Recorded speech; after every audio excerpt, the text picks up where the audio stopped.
In addition to it being a lot of fun, there are a lot of advantages to making your own cowboy cuffs. You can make them the exact size. You can make them the exact style you would like to have. You can make the color you want. You can decorate them any way you want, and you can personalize them. All this while you are saving money. In this program, we will be doing two different styles of cowboy cuffs. The one you'll notice fastens with a buckle and a strap, and the other one has what we call the cuff roll on it, and they're fastened with two heavy-duty snaps. The first thing you will need to make cowboy cuffs is a pattern. I have chosen to get a pattern from this pattern pack by Will Gormley, or you can make your own. Please note I have made myself a cardboard template. I like to do this because if I'm making more than one pair of cuffs and I've got the pattern, I also need to reverse it from left to right because we'll be making one for the right arm and one for the left arm. You'll also notice on here there are a series of slots. This will be if we want to close it with a strap and a buckle, and if we just want to use snaps, we can cut this tab out of the leather and mark these holes over here.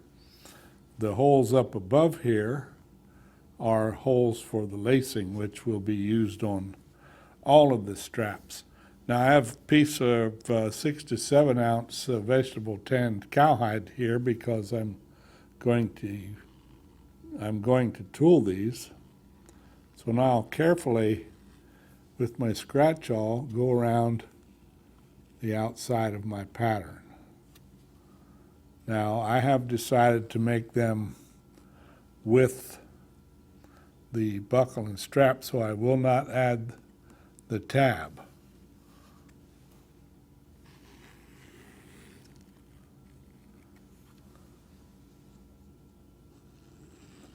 In addition, I will not mark these snap holes over here, but I will mark all of the position of these slots where our buckle and strap will go through. I will now carefully cut right on the lines that I traced with my pattern.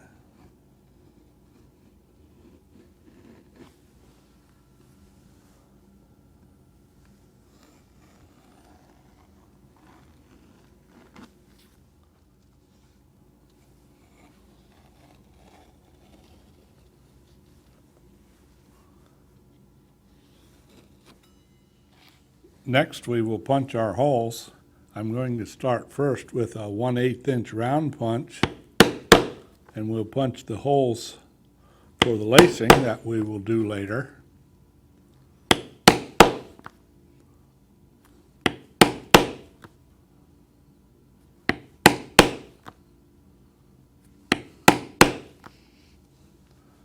And then we will use an oblong punch of the proper size. In this case, it's going to be 5/8. And we will punch all of these slots.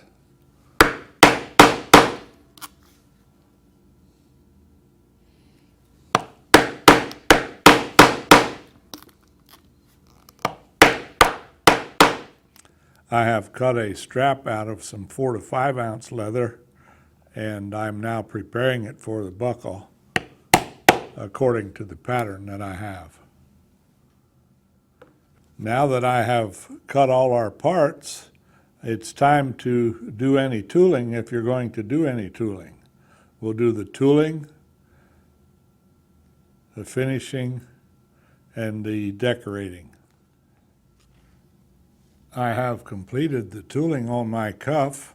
You'll notice I have put a two-tone finish on here.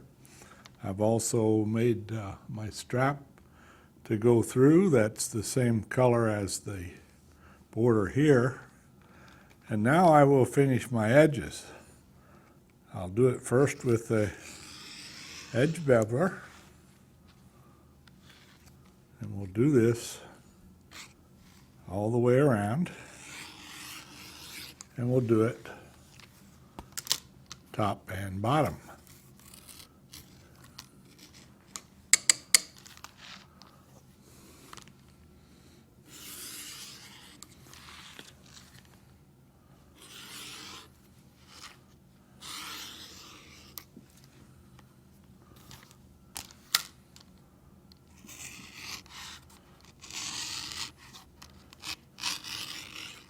Next, I will dampen the edges, and after I've let them set for a few moments, I will come back and slick the edge with my edge slicker. And then I will carefully cover my edge with edge coat or the edge finish of your choice.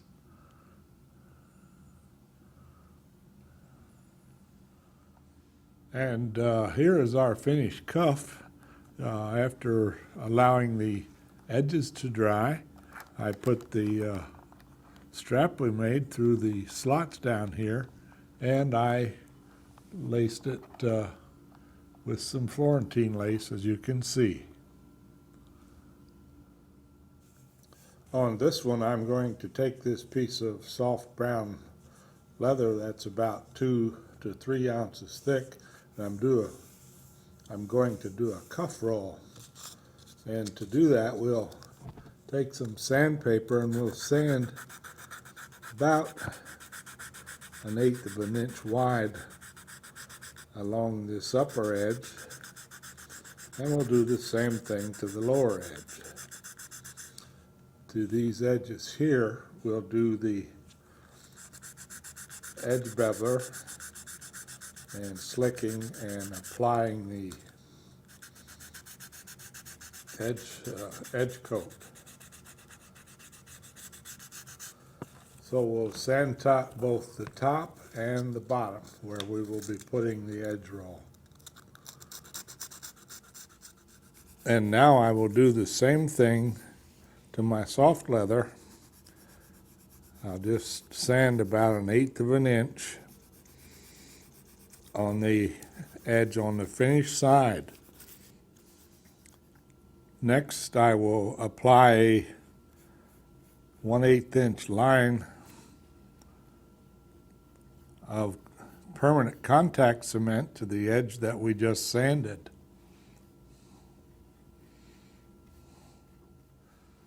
And I will also do that to the edge of my soft leather.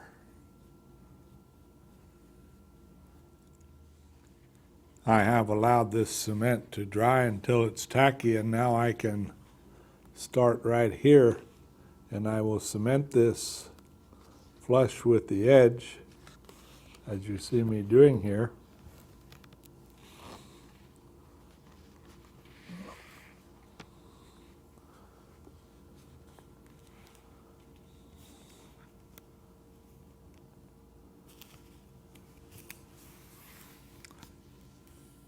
And now it's a good idea to take a mallet and tap this down so we get a good bond.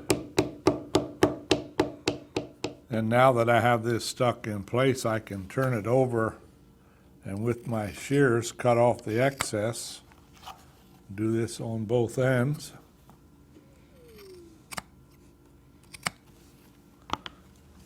And next we will run a stitch line right along here about 1/8 of an inch in from the edge. To make the cuff roll, I have stitched this piece of soft leather in place, and now the idea is to roll it over, as you can see, and make a nice roll along the top. And we'll also do that at the bottom.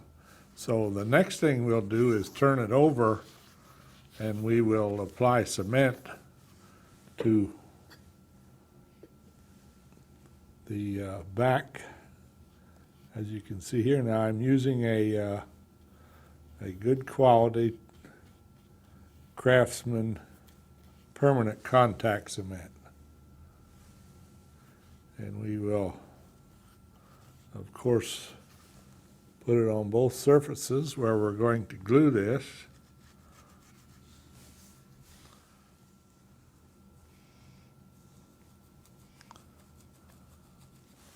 I have allowed the cement to dry until it's tacky, and now I will roll it over the edge and fasten it. As you can see,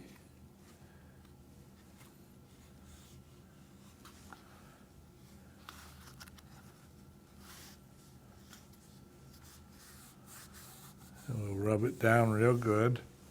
And if you want, you can tap it with the mallet to get a nice tight bond. As you can see, we have a real nice cuff roll here. And we'll do the same thing to the bottom. Now we will stitch the rolls in place. We will take our wing divider and set it about 1/8 of an inch and make a mark.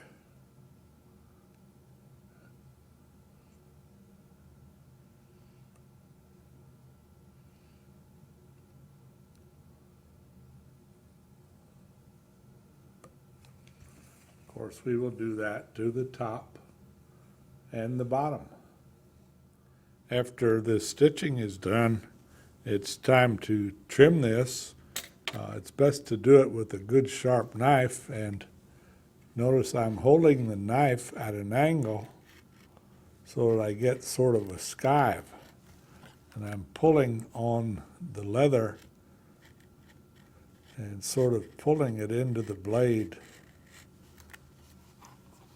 And we'll do this all the way down to the other end. I have used the edge beveler on these exposed edges, and now I will use the bone folder. In this case, it's a horn folder to smooth these edges. And then we'll apply some edge coat. Please note I have trimmed the edges of my cuff roll, and now I can also carefully daub some of the edge finish where the roll goes over. And now we will attach the snaps. I'll attach the cap and the female part to this tab, and then we will attach the male part to the other end.